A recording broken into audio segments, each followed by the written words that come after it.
নমস্কার, তোমাদের দেওয়া কথা অনুযায়ী আমরা পুনরায় হাজির হলাম বাংলা এসএলএসটি বাছাই 50 মক টেস্ট সিরিজের তৃতীয় মক টেস্ট নিয়ে। পূর্বের দুটি মক টেস্টে তোমাদের ভালোবাসা পেয়েছে, ফলে আজ শরীরের অসুস্থতা নিয়েও তোমাদের সামনে এসেছি। তাহলে চলো দেরি না করে আজকে শুরু করছি আমাদের বাছাই 50 মক টেস্টের প্রথম প্রশ্ন, যেখানে প্রথমেই বলা হচ্ছে, কোন নাটকের অভিনয় দেখে মধুসূদনের নাট্য রচনার স্পৃহা জাগে? অপশনগুলো আমি বলছি না, কারণ অপশনগুলো বললে তোমাদের হয়তো বিরক্তির কারণ হতে পারে। তোমরা অপশন দেখতেই পাচ্ছ, এবং অবশ্যই তোমাদের নির্বাচন করার জন্য আমি খানিকটা সময় অবশ্যই দেব। তাহলে সঠিক উত্তর হয়ে যাচ্ছে কুলীন কুল সর্বস্ব। তোমরা কিন্তু অবশ্যই খাতা পেন নিয়ে বসবে এবং স্কোরটা কিন্তু অবশ্যই তোমরা লিখে আমাকে জানাবে কমেন্টে তোমরা কত পেয়েছো। 2 নম্বর প্রশ্ন, উর্মিমুখর বিভূতিভূষণ বন্দ্যোপাধ্যায়ের লেখা কি ধরনের লেখা?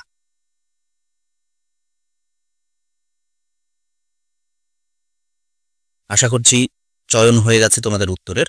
সঠিক উত্তর হয়ে যাচ্ছে ভ্রমণ কাহিনী। তৃতীয় প্রশ্ন, পিপলস থিয়েটার প্রতিষ্ঠা করেন উৎপল দত্ত, বাদল সরকার, তৃপ্তি মিত্র, সলিল সেন? সঠিক উত্তর উৎপল দত্ত। 4 নম্বর প্রশ্ন, নান্দিকার নাট্যসংঘ গড়ে তোলেন বিজন ভট্টাচার্য, কিরণ মৈত্র, অজিতেশ বন্দ্যোপাধ্যায়, শম্ভু মিত্র? সঠিক উত্তর অজিতেশ বন্দ্যোপাধ্যায়।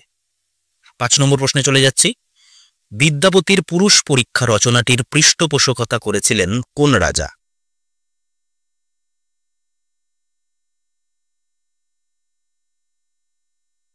সঠিক উত্তর মহারাজ শিবসিংহ। 6 নম্বর প্রশ্ন, ব্রজবুলি হলো, অর্থাৎ ব্রজবুলি কি ধরনের ভাষা, সেটা আমাকে এখান থেকে চয়ন করতে হবে, এবং তোমরা অপশন এখানে দেখতেই পাচ্ছ। আশা করছি চয়ন হয়ে গেছে তোমাদের, এবং সঠিক উত্তর হয়ে যাচ্ছে বাংলা মৈথিলি অবহট্ট মিশ্রিত এক কৃত্রিম ভাষা। এখানে এটাকে সি নম্বরটাকে তোমরা নজরআন্দাজ করবে, কারণ ক্লিক করার সময় এরকম হয়ে যেতে পারে। ঠিক আছে। 7 নম্বর প্রশ্ন, চণ্ডীমঙ্গলের আকেঠিক কণ্ডে দেবীর রূপ কি ধরনের? ভয়ঙ্কর, পশুকুলের অধিষ্ঠাত্রী দেবী, ঝড়ঝঞ্ঝার দেবী, মহামারীর দেবী? সঠিক উত্তরটি তোমরা চয়ন করে নাও, এবং সঠিক উত্তর হয়ে যাচ্ছে পশুকুলের অধিষ্ঠাত্রী দেবী।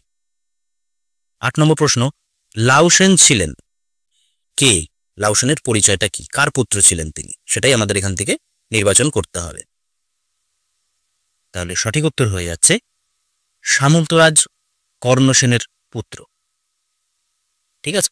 পরের প্রশ্ন, লাউসেনের রাজধানী ছিল, লাউসেনের রাজধানী কোথায় ছিল? আমরা বুঝতেই পারছি, আমি এখানে একটু বলে দিই, লাউসেনের চরিত্র ধর্মমঙ্গলে পাওয়া যাচ্ছে, এবং এইখান থেকে চরিত্র বেসিসে, মানে কাব্যের ভেতর থেকেও কিন্তু প্রশ্ন আসার সম্ভাবনা রয়েছে। সেই জন্য এই কিছু কিছু চরিত্রকেও আমাদের জানতে হবে, যাদের রাজধানী কোথায় ছিল, কার পুত্র ছিল, এই সময়। সেই জন্য এই প্রশ্ন দুটো তোমাদের সামনে রাখা হয়েছে।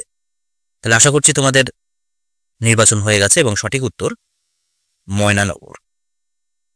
10 নম্বর প্রশ্ন, আদিত্যবার শ্রীপঞ্চমী পূর্ণ মাঘ মাস যে প্রসঙ্গে রচিত শ্লোক তা হল কৃত্তিবাসের রামায়ণের রচনা প্রসঙ্গে, কৃত্তিবাসের বাংলাদেশে ফিরে আসা প্রসঙ্গে, কৃত্তিবাসের জন্ম সময় প্রসঙ্গে, কৃত্তিবাসের পৃষ্ঠপোষক রাজার সিংহাসন আরোহণের প্রসঙ্গে?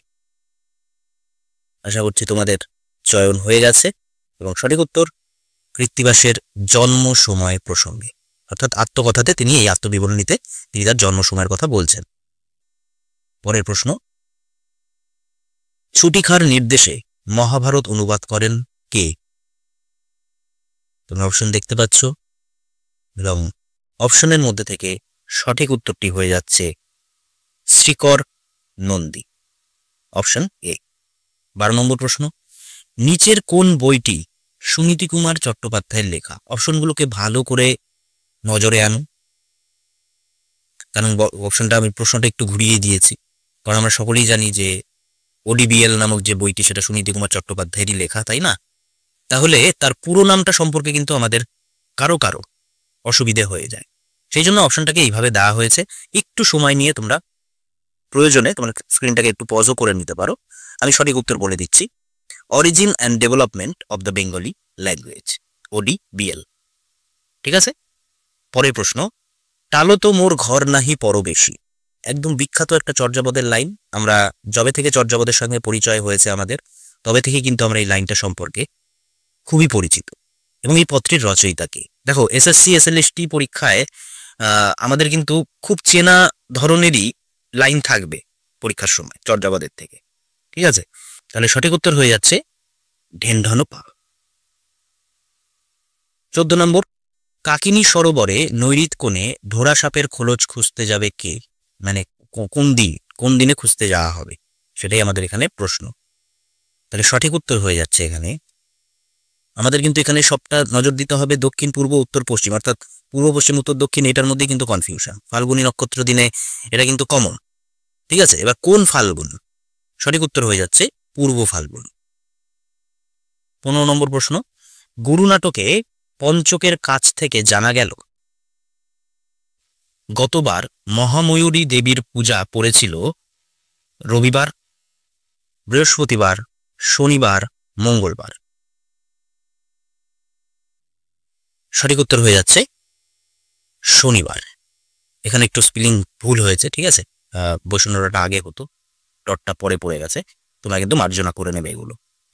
16 নম্বর, সপ্ত কুমারিকা গাথা পাঠ করবেন যিনি? গুরু নাটক থেকে প্রশ্নটা এসছে, আমরা সহজেই চিনে নিতে পারছি।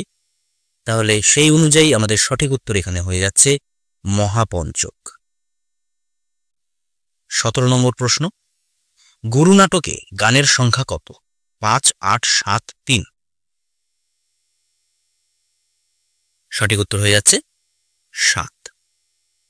18 নম্বর প্রশ্নে চলে যাচ্ছি, শিক্ষার সার্কাস কবিতাটির বাংলা অনুবাদ কে করেন? জয় গোস্বামী, শঙ্খ ঘোষ, বিতোষক ভট্টাচার্য, উৎপল কুমার বসু। সঠিক উত্তর উৎপল কুমার বসু।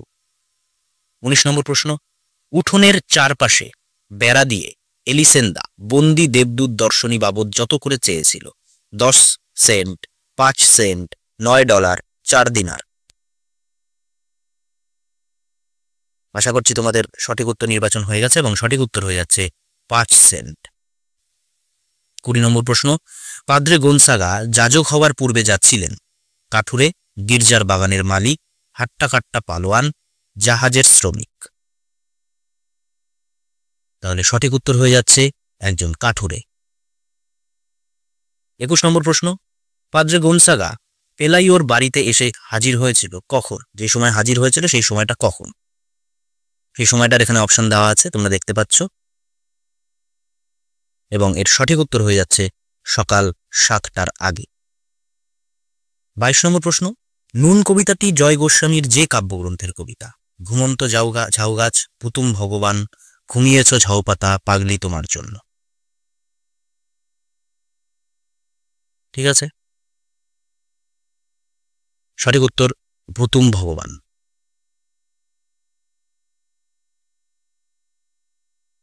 23 নম্বর প্রশ্ন, বাজার থেকে যে গাছের চারা কিনে আনার কথা নুন কবিতায় বলা হয়েছে?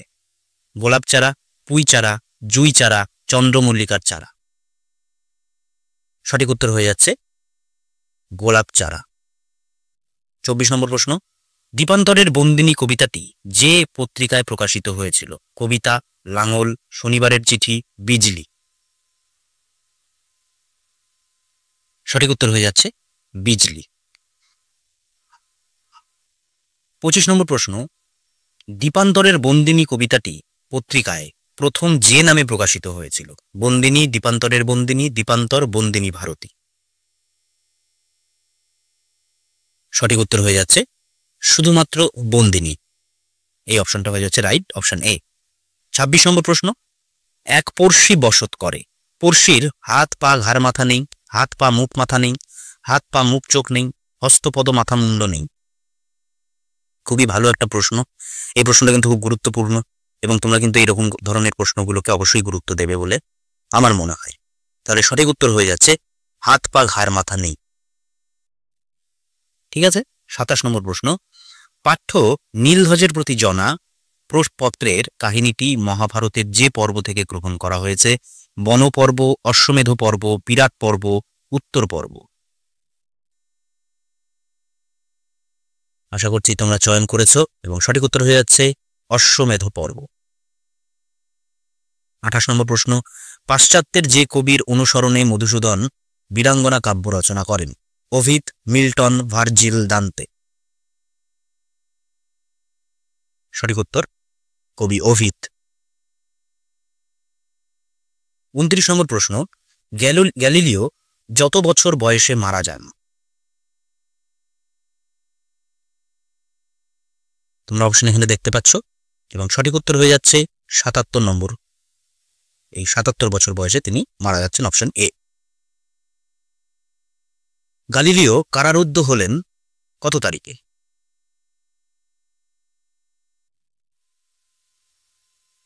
সঠিক উত্তর 12ই এপ্রিল। 31 নম্বর প্রশ্ন, টাস্ক্যানির বৃদ্ধ ডিউক মারা গেলেন কত সালে? দেখো, গ্যালিলিও থেকে কিন্তু প্রচুর সাল তারিখ রয়েছে, সেই জায়গাগুলো কিন্তু আমাদের একটু গুরুত্ব দিতে হবে, সেই জন্য এইভাবে প্রশ্নগুলোকে করা হয়েছে। কেমন? তাহলে 31 নম্বর প্রশ্নের সঠিক উত্তর হয়ে যাচ্ছে অপশন ডি, 1609 সালে। 32 নম্বর প্রশ্ন, সুয়েজ খালে হাঙর শিকার স্বামী বিবেকানন্দের, এবং সেখানে সুয়েজ খাল যাদের মধ্যে সংযোগ স্থাপন করেছে বলে প্রবন্ধে আমরা জানতে পেরেছিলাম, এবং সেই অনুযায়ী এখানে যে সঠিক উত্তর হবে সেটি হচ্ছে অপশন সি, লোহিত সাগর ও ভূমধ্যসাগর। 33 নম্বর প্রশ্ন, আরকাঠি মাছের ইংরেজি নাম কি হবে? পাইলট ফিশ, শিল fish, bonito fish, salmon fish. সঠিক উত্তর হয়ে যাচ্ছে পাইলট ফিশ। জেল থেকে সৌখী যত টাকা রোজগার করে এনেছে, ডাকাতের মা, আমরা বুঝতেই পারছি, এবং সেই অনুযায়ী সংখ্যা এখানে অপশন তোমরা দেখতে পাচ্ছ। সঠিক উত্তর হয়ে যাচ্ছে 90 টাকা, অপশন এ। 35 নম্বর প্রশ্ন, সৌখীর দ্বিতীয় বউ যে বাড়ির মেয়ে, ঘোষবাড়ি, দত্তবাড়ি, বোসবাড়ি, বেনেবাড়ি। সঠিক উত্তর ঘোষবাড়ির। তেলেনাপোতা আবিষ্কার গল্পে কথকের পানরসিক বন্ধুটির নাম কি ছিল? মণি, যদু, কাঞ্চন, সন্তু। সঠিক উত্তর মণি। 37 নম্বর প্রশ্ন, লেখক যে মাসে তেলেনাপোতা আবিষ্কারের কথা বলেছেন? তোমরা অপশন নিশ্চয়ই নির্বাচন করে নিয়েছো এবং সঠিক উত্তর হয়ে যাচ্ছে সি, ভাদ্র। 38 নম্বর প্রশ্নে চলে এসেছি, ভুতুরে জেলখানার দারোগা হলেন কে? ভূতের সম্পর্কে তিনি কে হন? নাজির, নায়েব, উজির, গোমস্তা। তাহলে সঠিক উত্তর হয়ে যাচ্ছে নায়েব, অপশন বি, নায়েব। 39 নম্বর প্রশ্ন, কর্তার ভূত গল্পটি যে পত্রিকায় প্রকাশিত হয়েছিল? পরিচয়, নবপর্যায়, বঙ্গদর্শন, সবুজপত্র, প্রবাসী।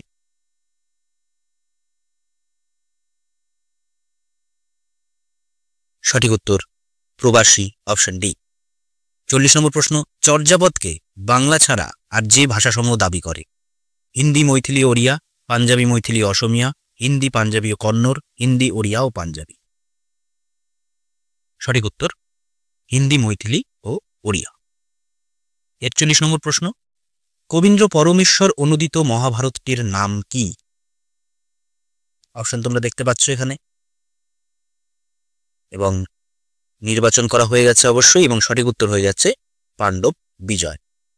দ্বিতীয় বিদ্যাপতি হলেন কে? চণ্ডীদাস, গোবিন্দদাস, জ্ঞানদাস, কবিবল্লভ।